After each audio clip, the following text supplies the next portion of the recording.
नमस्कार साहेब. किशोर काकडे साहेब यांच्या शेतात आहे आपण आणि त्यांचं गाव वाघलगाव म्हणून तालुका फुलंब्री जिल्हा छत्रपती संभाजीनगर यांच्याकडे अद्रकीच्या शेतामध्ये आपण आता उभे आहोत आणि आपण साधारणतः अद्रक पाहतात. खूप सुंदर अद्रक त्यांची आहे. तर आपण त्यांच्याकडून जाणून घेऊ की त्यांनी काय काय केलं याच्यामध्ये. काकडे साहेब, एक सांगता येईल तुम्हाला की काय काय तुम्ही याच्यामध्ये ट्रीटमेंट केली?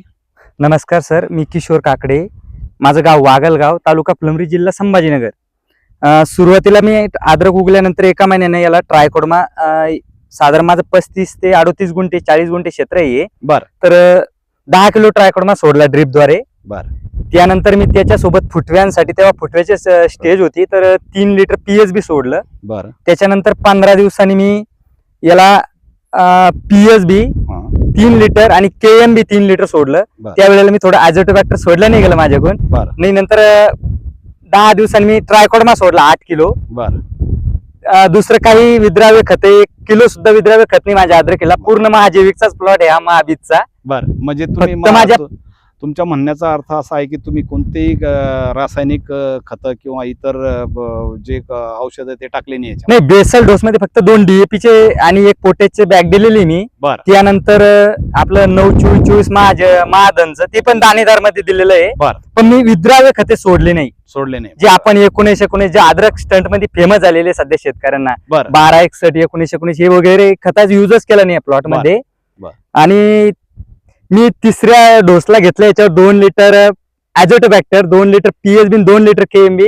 तर त्याचे मला 3ऱ्या दिवशीपासूनच रिझल्ट चालू झाले. कारण माझं ऑलरेडी माझ्या शेतामध्ये सगळं केमिकल नसल्यामुळे ते ऍक्टिव्ह लवकर झालं. आणि त्याच्या डोळ्याने रिझल्ट आहे माझे ट्रायकोडर्माचे. माझे काही आदुरे कुंजलेले शेणखताचे खडे सुद्धा होते. तर ते पण कुजून गेले, ते पूर्ण कुंजले आणि त्या जाळीदार तयार झाले ते. आता तुम्ही जे तुमचं शेत पाहतोय आपण, याच्यामध्ये कुठं सड वगैरे आढळली का तुम्हाला? नाही, मला याच्यात कुठं काहीच प्रॉब्लेम आढळलेला नाहीये. कारण मी धन्यवाद मानतो, आभार मानतो महाबीजचे. मला याच्यामध्ये काही प्रॉब्लेम आढळला नाही, कारण माझ्या आजूबाजूला तशी स्थिती नाहीये. आमच्याकडे फार गंभीर स्थिती झालेली आहे. 2-3 वेळेस जास्तीचा पाऊस झाला, अधून मधून अवकाळी ऊन येतंय, त्यामुळे ते प्लॉटचं यावर्षी अद्रकी क्षेत्रात फार बदल झालेला आहे. नाही, आता तुम्ही मग अशी बोलताना मला असं सांगितलं होतं की माझ्या अद्रकच्या शेतामधून पाणी वाहून गेलं. 3 वेळेस पाणी गेलं साहेब, अर्ध्या प्लॉट मधून 3 वेळेस पाणी गेलंय. पाणी वाहून गेलं तर मग म्हणजे जास्त आपल्याला काळजी घ्यावी लागते. पण तुम्ही ट्रायकोडर्मा अगोदर वापरला होता, त्यामुळे तुमचं मला ते काहीच नाही, नुकसान टळलं माझं. मला काहीच प्रॉब्लेम आलेला नाही. आणि अद्रकीसाठी तर आपण लोकांना हे सांगतो किंवा जर अद्रक मध्ये सड येण्यानंतर काय काम करायचंय किंवा कोणते बुरशीनाशक वापरायचे, त्यापेक्षा अद्रकीला सड येऊ नये म्हणून ट्रायकोडर्मा अगोदर वापरला तर आपल्याला कोणती सड त्याच्यामध्ये येणार नाही.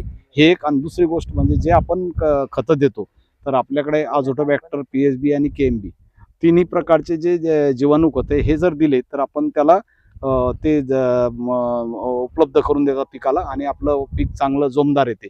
आपण जर पाहिलं तर तुमचं शेत, मला असं वाटतं की मी यावर्षी पाहिलेल्या अद्रकच्या शेतामध्ये सर्वोत्तम शेत मला आज हे चांगलं दिसतंय तुमचं. अजून काय सांगाल आपण शेतकऱ्यांना याच्याबद्दल? आपला काय संदेश असेल आपल्या शेतकऱ्यांसाठी, अद्रक जे उत्पादक शेतकरी त्यांना काय संदेश द्याल आपण?